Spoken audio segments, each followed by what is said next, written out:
Hello and welcome back, or welcome to my channel if you are new here. My name is Sam and today's video is going to be my May TBR. Listen, I have 12 books on my TBR and 7 of the 12 are new releases. This month is stacked with some pretty amazing book releases and I feel like I'm missing a ton of them, so you'll have to let me know. I've got my list here. Got my Alani. I have the new flavor that I'm sipping on here today. If you've tried it, let me know. If you're a longtime viewer, you know I'm obsessed with Alanis. I have been an OG Alani girl since like you could only buy it from their website. So they've discontinued all my favorite ones and I'm a little disappointed, but that's not what we're here to talk about. Okay, so the first book that I have on my May TBR, I have actually already read this, but I'm putting it on my list because you all need to know about this release. It is the perfect summer read, and that is Capri by Indy Valentine. This is her third release into the world, her third little book baby, and Capri is following a recently divorced woman, and she goes away to Capri with her sister and she meets an older man. This is the perfect blend of spice with a lot of emotion and heart, and this honestly, and I told her, this is your best book yet. So definitely, if Capri is not on your radar, it should be now. And then we got a surprising drop from Mariana Zapata, which is The Things We Water. This also comes out May the 2nd. I pre-ordered the special edition that she has of this. I'm so excited. She says it's like a little fantasy, but like done her way. So I'm very interested to see what she means by that, because I was thinking it was going to be like maybe paranormal. I don't know. So maybe it's going to be like kind of magical realism. I don't know. I'm talking out of my butt here, but I'm just really excited that we get another Mariana Zapata book. I'm ready for it. I am ready for it. And then the third book that I have is Shield of Sparrows by Devney Perry. I have had this pre-ordered since she teased it last year sometime. Okay, this is her first ever fantasy romance. I know nothing about it. The cover is stunning, and again, I'm excited to read it, so I'm here for it. Devney Perry always writes really, really good like contemporary romances that just kind of suck you in from the beginning, so I'm expecting that same sort of deal with a fantasy romance. And it's always nice to see authors that you've read for years kind of branch out and do new things, so yeah. And then we have book 2 in a series, which is A Curse Carved in Bone by Danielle Jensen. This is book 2 in her like Inked in Blood maybe, or something saga. I'm getting that way wrong. The first book is A Fate Inked in Blood, and it is Norse mythology. So this is the continuation of that. And I don't remember, this may just be a duology, is it? I don't know. I know nothing is the theme of this, apparently. So that comes out the 13th. And then we have another very, very, very anticipated release, Rewind It Back by TomForde. This one comes out May 20th, and it is Rio's book. I feel like we've been waiting for Rio's book for a long time now, ever since we met him, basically. He is just this goofball, just brings such a light, funny presence into the stories, and every time you see him you just fall a little more in love with him. So this is his book with, I believe, like a childhood sweetheart, and it's going to be Second Chance. Very, very excited for this one. I love TomForde. Then we have book 3 in the final, it's the final book in the series, the Sunday Morning series by Joel E. And this is a good book, and it comes out May 22nd. This one is new adult. The youngest sister is now going to college, and she wants to make a boy fall in love with her. And I think it's, no, I don't want to say because I'm not certain on that, but I've just loved every single book in the series, the other 2 books. So this one I'm expecting to love too. I'm going to be really let down if I don't, but okay. The 7th and final new release that I have for my TBR is Goalie by Michae Marie. Again, this is one that I have already read. I beta read this book. It comes out May the 30th. Michae, her niche is sports romances.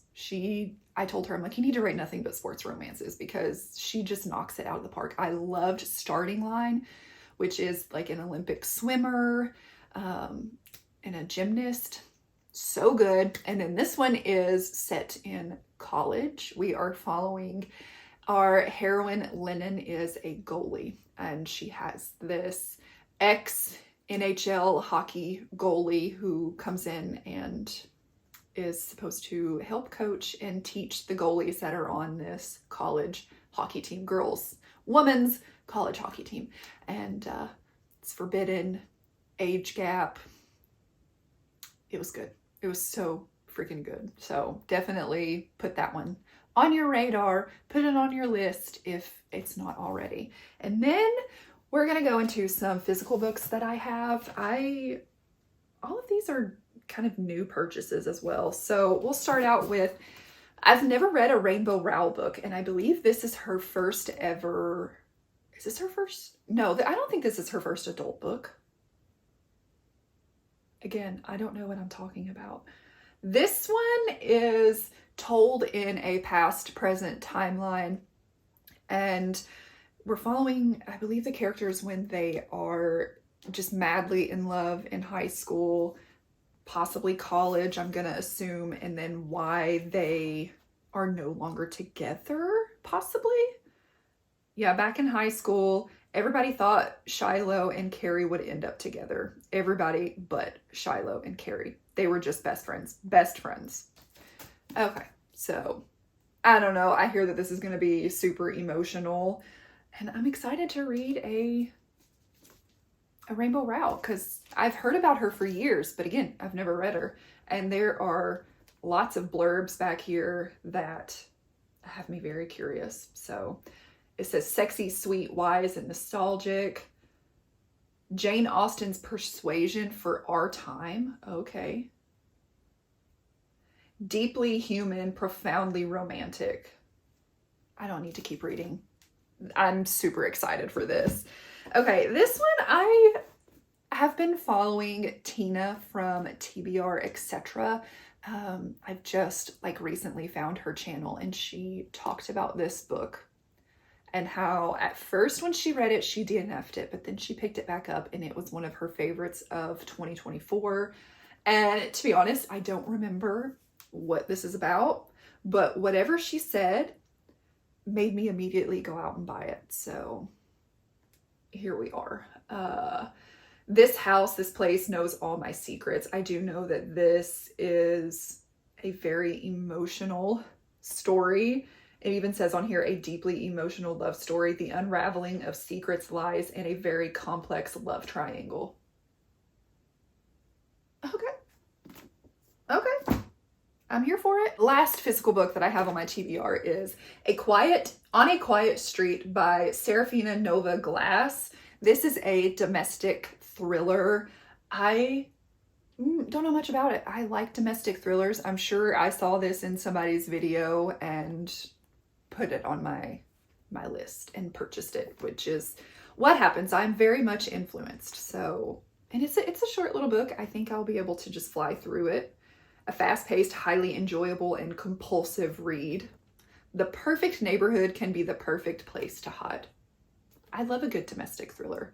So definitely excited for that one. And then I have a sort of, I believe it's like thriller, horror, but it is also historical fiction, and that is The Reformatory by Tananarive Due.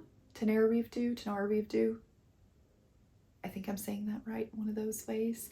This one I've seen such hype for from just many different people on many different platforms.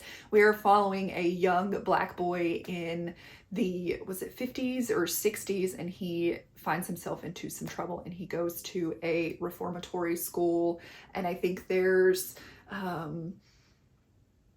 the place might be haunted somehow. I'm not entirely sure the premise of this book, but it does sound really good, and I'm intrigued to read like a historical thriller because that's not something that I have dove into yet. And then the last book that I have on my May TBR is another thriller, and this one again is a domestic thriller. This is another one that I heard about from Tina. So it is A Secret Worth Keeping by Drew Strickland. This says, I wrote down the little tagline here, a perfect weekend, the perfect company, a perfect cabin, the perfect place to bury a body. So this is following a couple that go away on a little getaway. And I think they find a body. And instead of calling the authorities, they decide to take care of it themselves. And things go from there. That sounds right up my alley. I love a good domestic thriller.